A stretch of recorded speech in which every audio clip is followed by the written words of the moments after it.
أعوذ بالله السميع العليم من الشيطان الرجيم. بسم الله الرحمن الرحيم. السلام عليكم ورحمة الله وبركاته. الحمد لله الذي جعل في السماء بروجا وجعل فيها سراجا وقمرا منيرا.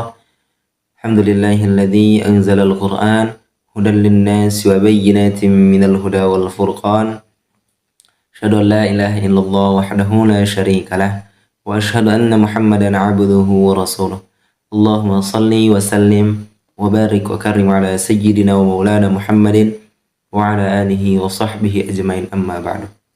قال الله تعالى في كتابه القرآن الكريم: أعوذ بالله من الشيطان الرجيم.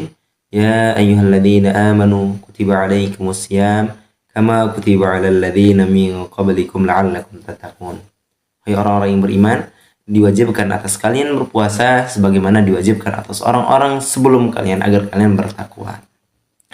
Alhamdulillah teman-teman, puji syukur tidak lupa kita panjatkan kepada Allah yang telah memberikan kepada kita nikmat, sehingga dengan segala nikmat yang Allah berikan hari ini kita masih bisa berpuasa ya. Di hari kedua yang insya Allah barakah ini kita masih bisa semangat menjalani ibadah puasa ya. Teman-teman rahimakumullah, artinya kita sudah melewati satu hari bersama Ramadan.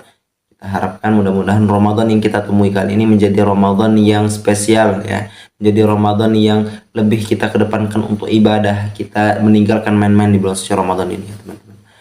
Oke, jadi teman-teman, hari ini kita akan bahas beberapa orang yang tidak diwajibkan untuk berpuasa di bulan suci Ramadan ya.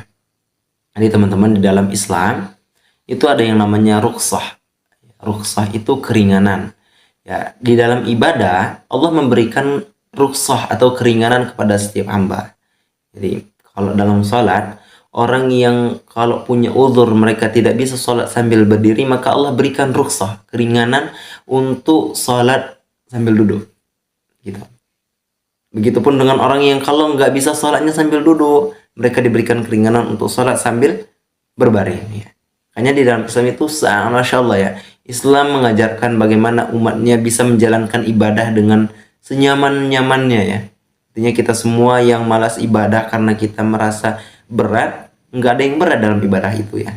Karena Allah sudah memberikan begitu banyak keringanan kepada kita. Begitu halnya dengan puasa. Di dalam puasa juga ada rukhsah ya, keringanan bagi beberapa orang yang masuk dalam kriteria. Jadi orang yang di dalam bulan suci Ramadan mereka punya kriteria ini, mereka boleh tidak berpuasa ya, di bulan suci Ramadan ya. Siapa? Yang pertama, orang yang tidak wajib puasa di bulan suci Ramadan adalah orang yang sakit. Nah, jadi teman-teman, orang yang sakit itu dapat keringanan dari Allah untuk tidak berpuasa di bulan suci Ramadan. Allah, wa man kana maridan aw ala safarin fa'iddatum min ayyamin ukhar ya. Dan barang siapa yang sakit atau dalam perjalanan lalu ia berbuka atau enggak puasa, maka wajiblah dia berpuasa sebanyak hari yang ditinggalkannya itu pada hari-hari yang lain. Artinya orang yang sakit itu diperbolehkan oleh Allah Subhanahu wa taala untuk tidak berpuasa dengan catatan sakitnya itu membawa dampak negatif pada dirinya. Sakitnya itu membawa mudarat untuknya. Misal ketika ia puasa di bulan suci Ramadan dalam keadaan sakit, ia bisa pingsan atau badannya lemah atau sampai mereka harus masuk rumah sakit, maka diperbolehkan untuk tidak berpuasa. Oke, jadi yang kedua, yang tidak diwajibkan berpuasa di bulan suci Ramadan siapa? Yaitu orang-orang yang sedang bersafar ya. Jadi teman-teman, yang kedua ini orang yang tidak wajib untuk puasa itu adalah musafir ya. Maka Allah Subhanahu wa taala berfirman di dalam Al-Qur'an, dan barang siapa yang sakit atau dalam perjalanan lalu ia berbuka atau tidak berpuasa, maka wajiblah ia menggantinya sebanyak hari yang ditinggalkannya itu pada hari-hari yang lain. Dalam surah Al-Baqarah ayat 185. Jadi teman-teman, musafir itu diperbolehkan untuk tidak berpuasa ya. Nah, musafir punya pilihan nih, boleh puasa atau enggak, atau harus puasa atau enggak. Jadi dari Abu Sa'id Al-Khudri dan Jabir bin Abdullah, mereka berkata, kami pernah bersafar bersama Rasulullah SAW, maka ada orang yang tetap berpuasa dan ada yang tidak berpuasa, namun mereka tidak saling mencela satu sama lainnya teman-teman. Ini di sini kita bisa mengambil pelajaran bahwa orang yang safar itu boleh puasa, boleh enggak. Namun mana yang lebih utama baginya, apakah berpuasa atau enggak? Di sini kita bisa lihat pada 3 kondisi ya. Jadi kita melihat keutamaannya di 3 kondisi ini. Yang pertama, jika berat untuk berpuasa atau sulit melakukan hal-hal yang baik ketika itu, maka lebih utama untuk tidak berpuasa. Yang kedua, jika tidak memberatkan untuk berpuasa dan tidak menyelesaikan untuk melakukan berbagai hal kebaikan, maka pada saat ini lebih utama untuk berpuasa. Alasannya karena lebih cepat melepaskan beban kewajiban dan lebih mudah berpuasa dengan banyak orang daripada sendirian, teman-teman.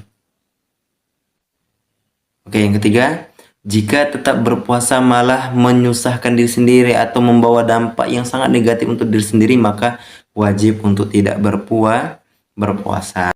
Nah, jadi teman-teman, orang yang dalam safar itu diperbolehkan untuk tidak berpuasa dengan catatan mereka sudah menempuh jarak selama 80 km, teman-teman.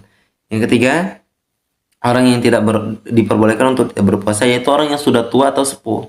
Ya, orang yang tua atau sepuh itu diperbolehkan untuk tidak berpuasa. Selain berlaku untuk orang tua yang sudah sepuh, ini juga berlaku bagi orang-orang yang sakit ya.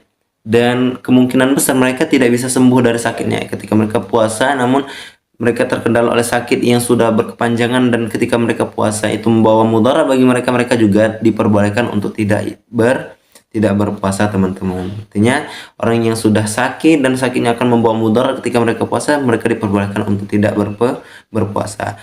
Allah Subhanahu wa taala berfirman, wa 'alal ladzina yutiqunahu fidyatun ta'amu miskin. Wajib bagi orang-orang yang berat menjalankannya jika mereka tidak berpuasa untuk membayar fidyah ya, yaitu memberi makan seorang yang miskin.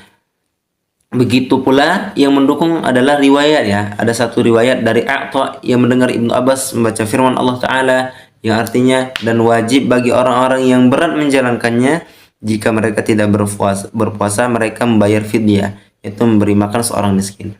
Ibnu Abbas berkata, ayat ini tidak masuk, ayat dihapus, atau ayat ini berlaku untuk orang-orang yang sudah sepuh dan wanita yang sudah sepuh yang tidak mampu menjalankan puasa, maka hendaklah keduanya menunaikan fidyah, yaitu memberi makan kepada orang-orang miskin setiap hari selama mereka tidak berpuasa.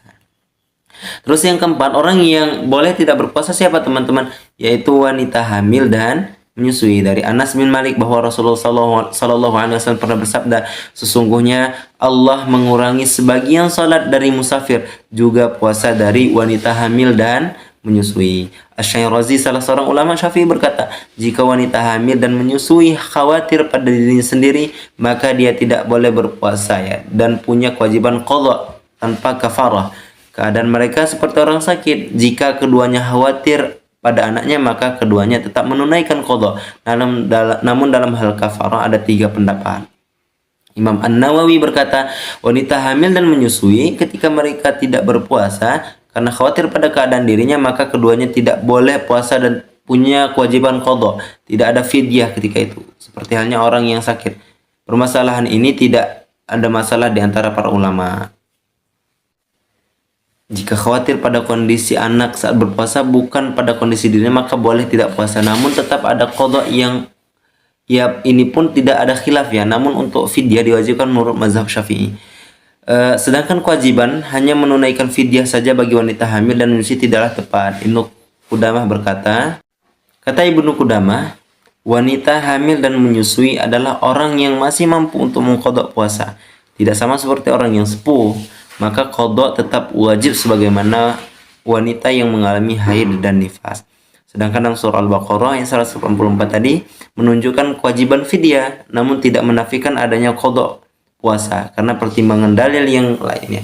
Imam Ahmad sampai berkata, teman-teman, saya lebih cenderung memegang hadis Abu Hurairah dan tidak berpendapat dengan pendapat Ibnu Abbas dan Ibnu Umar yang berpendapat tidak wajibnya qadha.